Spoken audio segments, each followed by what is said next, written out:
Here, here.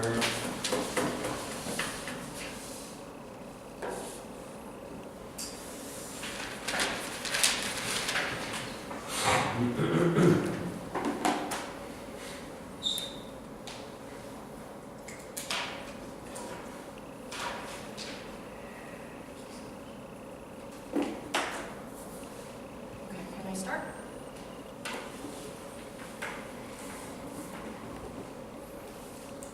We think that the government loses out when it's clear that they never really engaged against our ideas regarding why the high sensationalization of the Northeast Asian region goes against the fundamental interests of the region as a whole.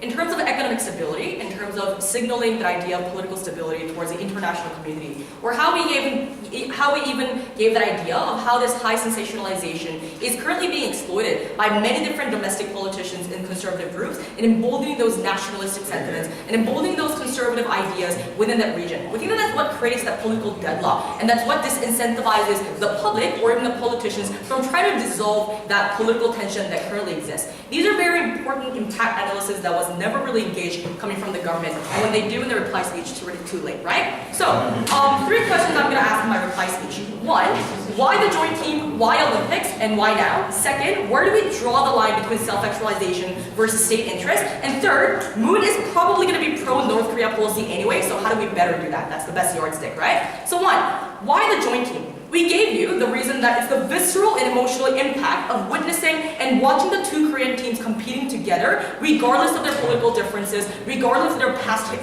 histories or whatnot. We think that having exposure to the stories of these different teammates or whatnot, and that being publicized, the public being able to find similarities among our own differences, we think that the visceral effect is what clearly differentiates between, having this joint team versus just competing each other, right? And we also drew that clear difference of how there was a series of negotiations and talks were initiated to reach this conclusion conclusion in question, right? This was a complex process based on political tolerance and validation of South Korea towards North Korea. We think that that's what actually makes a difference from just playing sports against each other as different separate teams, right? We already told you that when the sport or game is over, that kind of idea is also over as well, right? That's the reason why we think that our model is much more long-term and sustainable and viable. But 2nd, why Olympics, right? We told you that Olympics itself was implicated and founded upon the notion and promotion of peace, right? We think that also, in terms of practical impact of Olympics, it's the most legitimate, it is the most legitimate and publicized platform to signal messages to the international society, right? That's the reason why we think it's also the perfect platform to actually dissolve that high sensationalization and the fear that international community has towards Northeast Asian region, that it is a source of threat, that it is a source of potential war or breakout of war or whatnot. That's the reason why we think it's important to break down that stereotype or that idea of uncertainty regarding the Northeast Asian region. But why now? And this is the idea that was never engaged coming from the opposition, right? We told you about the specific timing of the status quo, where we have increasing tension between US, South Korea, and North Korea, and how to deal with North Korea and our regional security, right? We need the stance clarification now from the South Korean government for a peaceful mechanism, the idea that we're not going to backlash the North Korean government to go side with Trump. We think that's a very important clarification that needs to be made now, never engaged coming from the opposition.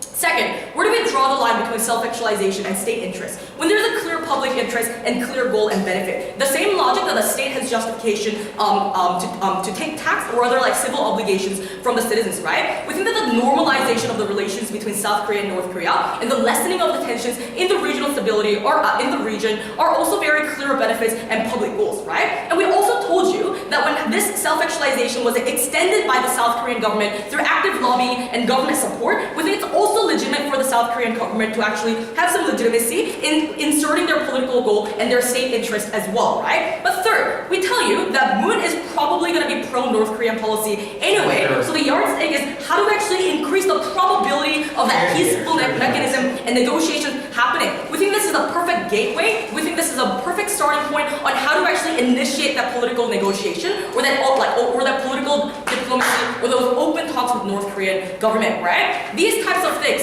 how do we increase that mechanism is something that can never be proved on the government side. That's why, in the interest of the state, even for the athletes and the Northeast Asian region as a whole, it's good that we take this debate. Thank you.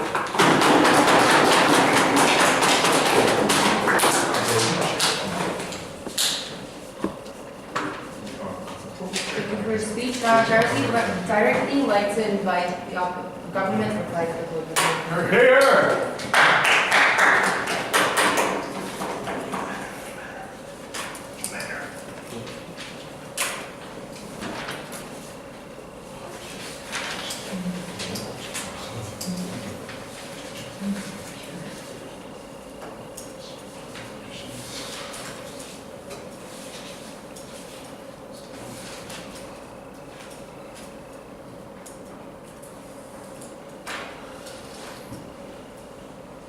Good afternoon, ladies and gentlemen. Jan and Sera comes to the podium and talks about as if this debate is between individual interest and national security, how nations might be able to, right, limit individuals' interests for the benefit of the security. But ladies and gentlemen, we think that debate only occurs when there's an inevitable discussion between individual rights and national security. It's a false organization, because why does this trade-off have to take place in the first place, right? We're willing to, yeah, sure, accept North Korean participation in the Olympics, but this is something that was never called for, nor was it something that was demanded by any party. And we don't think that the South Korean government should go proactively request the IOC for permission to have a joint team. We think that premise itself is false, and we're willing to support a joint participation, but not a joint single team. And their characterization that it was the only condition for their participation was also false. Why? Because participation of the Korean team was decided prior to the formation of the joint team, which is something that they've never really failed to respond to, right? And it was something that the Korean government arbitrarily added on later. So about self-actualization on their side really fails because it was a debate that was forcibly enforced upon the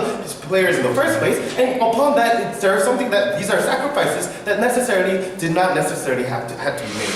And about their entire speech about this improves regional stability. Why? Because it clarifies Moon's stance. Now, first of all, the stance was already pretty clear, even from the initial parts of his inauguration. And furthermore, I already told you that the South Korean policy against North Korea is not the highest priority when it comes to determining North Korean responses to the national security issue, which was never once again responded by the opposition team. And furthermore, what we need to talk about is about Sera's entire case and about sensationalization. But the question we need to ask, does sensationalization exist? We deny that premise. Sensationalization does not exist. Why? Because the conflict is real. The threat is real. Nuclear weapons are real. So we don't think that it's sensationalization. We think it's accurate responses coming from different governments, and we think there's nothing to criticize about that. We can't lie about these existing threats. We can't lie about nuclear weapons for a false sense of security. And at the end of the day, that's all they have possibly, right after lunch, they might possibly have this false sense of security. Why? Because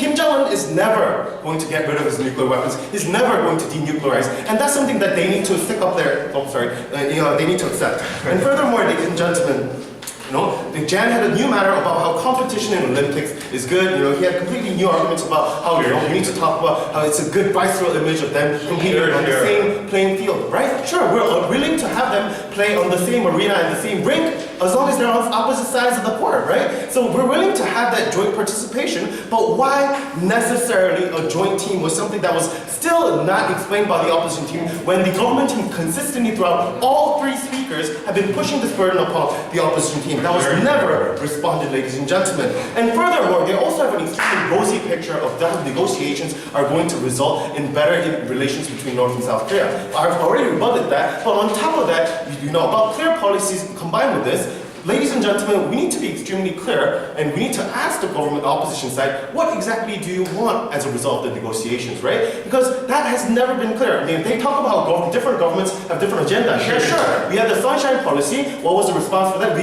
requested demilitarization. But what are we requesting in response to this prize that we're giving to North Korea as a result of the joint athlete teams? Nothing, right? We are rewarding bad behavior with prizes and presents. And we think that's something that in fact encourages North Korea to continue the current issues of conflict. That's something that encourages North Korea to maintain their nuclear tests and nuclear weapons, that maintain their threatening behavior within Northeast Asia. Which is why, all in all, ladies and gentlemen, when it comes to national security justification, it all falls. But even if we assume everything is true, that this somehow will open up new gates, even when the gate is open, Moon Jae will not be able to go through that gate because 99 actually of the 20s and 30s and 96% of the entire population are against this. And after the congressional elections in 2 months, we're going to see a lame duck in the place if if we keep on going like this, which is why even fighting every bullet fire from them, which was a very small bullet, but that still doesn't win the debate for the opposition. Thank you very much.